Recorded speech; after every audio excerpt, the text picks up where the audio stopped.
हा, आता ही शेतकरी शेतमजूर हक्क परिषद आहे. सगळ्या संयुक्त संघटना मिळून आहे. आपापल्या ठिकाणी प्रत्येक संघटना प्रचार सभा करत आहे. संयुक्त सभा सुद्धा 18-19ला विदर्भात होणार आहे आणि त्याची सुरुवात आम्ही आता केली आहे आणि 28 तारीख आमचं लक्ष आहे. 28 ऑक्टोबरला आम्ही सरळ मुंबईच्या दिशेनं रवाना होईल आणि कर्जमाफी आणि हमी भावाशिवाय आम्ही काही परतणार नाही. मेंढपाळ असेल, मच्छीमार असेल, दिव्यांग बांधव असेल, सगळ्यांचे विषय जे मुख्यमंत्र्याकडे बैठक झाली त्या इतिवृत्तामध्ये सगळ्या गोष्टी हो म्हटल्या. एक बैठक मुख्यमंत्र्याकडे झाली, दुसरी बावनकुळे साहेबांना घेतली, पण त्याच्यानंतर कुठल्याही अंमलबजावणी झाली नाही. साधा समितीचा अध्यक्षही अजूनपर्यंत नेमला नाही. हो सध्या मराठा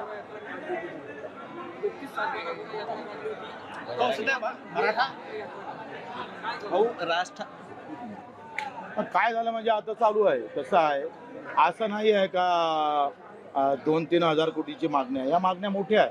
लढा मोठाच उभा करावा लागेल आणि मोठा लढा उभारण्याची आम्ही तयारी करतोय. मनोज जरांगे यांचं आंदोलन सुरू आहे. त्या संदर्भात आता टीका होते. राज ठाकरेंनी सुद्धा टीका केलेली आहे की या जबाबदार शिंदे आहेत. याच्या आधी त्यांनी मुंबईच्या विषयपर्यंत आले होते, पण तिथे का नाही पोहोचले? जरांगे मुंबईत आले, त्याचे जबाबदार शिंदे आहेत असं त्यांचं म्हणणं आहे. हा, मला असं वाटते का हे सगळं याच्याबद्दलचं कौशल्य मुख्यमंत्र्याचं आहे. त्यांनी दाखवलं पाहिजे.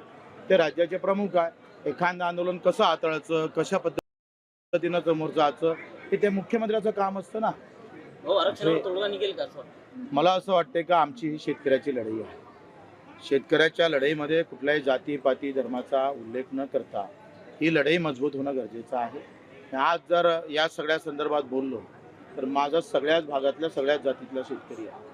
त्याच्यावर या आंदोलनावर काही परिणाम होऊ नये याचाही आम्ही प्रयत्न करतो आहे. आखरी माझं असं मत आहे का कुठलंही आंदोलन असो, ओबीसीचं असू दे का मराठ्यांचं असू दे का दलितांचं असू दे, हे सगळं जे काही असेल त्याला कसं हाताळायचं, त्याला कशा पद्धतीनं समोर जायचं, ते आंदोलक म्हणून दुश्मन समजू नये. ते आखरी आंदोलक आपल्या मागणीसाठी येत असतं. प्रत्येकांच्या वेगवेगळ्या मागणी असते. तर तुम्ही तिथले हॉटेलं बंद करून टाकले, तुम्ही तिथं चहा पाण्याची व्यवस्था केली नाही, तर हे मोगलशाही झाली ना. तुम्हाला व्यवस्थित हाताळा, सगळ्या सुविधा देऊन हाताळा. ते कौशल्य मुख्य देवेंद्र फडणवीसकडे कमी आहे असं वाटत नाही. त्या बाकीच्या सगळ्या लावलगड्यामध्ये तर भरपूर मोठे आहे. कोणाचं कसं भिसकून द्यायचं त्याच्यात तर ते एक नंबर आहे.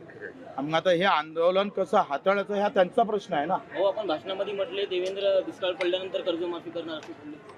हा, ते म्हणत होते दुष्काळ पडल्यावर करू. आता ओला दुष्काळ काही भागात पडलेला आहे आणि हे कुठल्या डोक्यातली कल्पना आहे माहीत नाही. निवडणुकीत तसं म्हटलं नाही, ते सरळ 7-12 कोरा. मग पहिलं कॅबिनेट, पहिलं 7-12 कोरा आणि आता ते आम्हाला अर्थशास्त्र समजून सांगतंय दुष्काळ पडल्याशिवाय कर्ज कसं माफ करावं असं सांगतंय.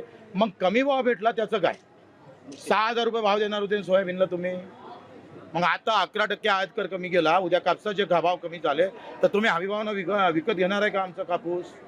20% अधिक नफा देऊन, अधिक बोनस देऊन हमी भावाच्या ते देणार का नाही देणार सांगितलं पाहिजे ना.